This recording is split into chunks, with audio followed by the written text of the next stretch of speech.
It's a full touchscreen phone with a whole lot of buzz that's directly pitting itself against the iPhone.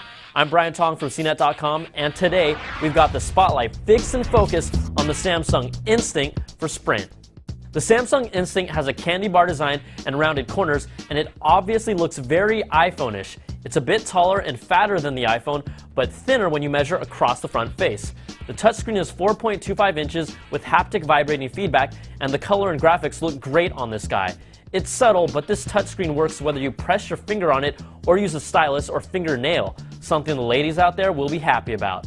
The screen is a 1/4 inch smaller than the iPhone, but you do feel a little cramped when web browsing or watching videos with a smaller viewing area.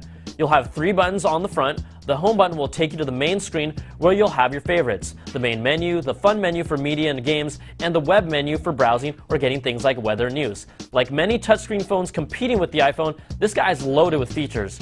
It's got 3G, GPS navigation, full Bluetooth with a stereo profile, a 2-megapixel camera with video capture, and a full HTML browser. You can use the phone as a modem for your laptop. It's got email support for POP3 in all major accounts, a 3.5mm headphone jack, it's Sprint TV enabled, and a micro SD card slot that supports up to 8 gigs. Obviously, there are tons of features that make the Instinct anything but basic, so let's point out some of the unique ones. This guy has a landscape keyboard throughout all its functions, unlike the iPhone. Whether you're text messaging, entering an address for GPS, or emailing, you get a landscape keyboard. You also have the ability to enter text graffiti style, and it works pretty well. The Instinct has its own version of visual voicemail. It's very similar to the iPhones, but I found scrubbing through a message was not very accurate and a lot more jumpy on the Instinct. GPS stands out on this device because of the size and vibrancy of the screen, and its GPS is also integrated into other functions. For example, the Instinct uses its live search feature where you give it a voice command, coffee, and it uses your GPS location to find matches nearby. I found it to be pretty smart and something you'll actually use. Those are just a few of the features, so what are some of our gripes and ways they could improve this thing? We need Wi-Fi. 3G is great, but these days I want both options, and the Instinct doesn't have it.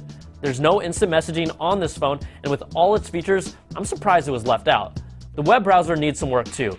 It's great because it displays everything in its full HTML glory, but it's cramped because it doesn't use the whole screen. They also have this web panning feature where you hold the camera shutter button and move the phone around to scroll through the page. Problem is that there's really no speed control to it, and it's more frustrating than anything else. I definitely miss the multi-touch iPhone controls. Performance-wise, we had issues with the call quality. Volume levels were fine, but call clarity wasn't. It was patchy at times, and callers on the other line told us the Instinct picked up some background noise. It's not enough to ruin the call experience, but we just couldn't overlook it.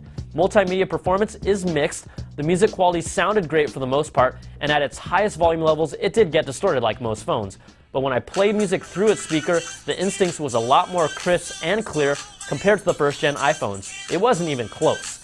Video performance wasn't as hot. Streaming videos through the Sprint TV service was pixelated. It can't keep up with quick movements, and it doesn't even take advantage of the full display. Battery life on the Instinct is rated at 5.75 hours of talk time, and our lab squeezed out a little more than 6 hours, plus an extra battery is included. I'm Brian Tong for CNET.com, and the Samsung Instinct is one of Sprint's finest phones to date. It's a bummer that its call quality could use some improvement, but there are so many things this phone does great that if you're curious, you should definitely follow your instincts.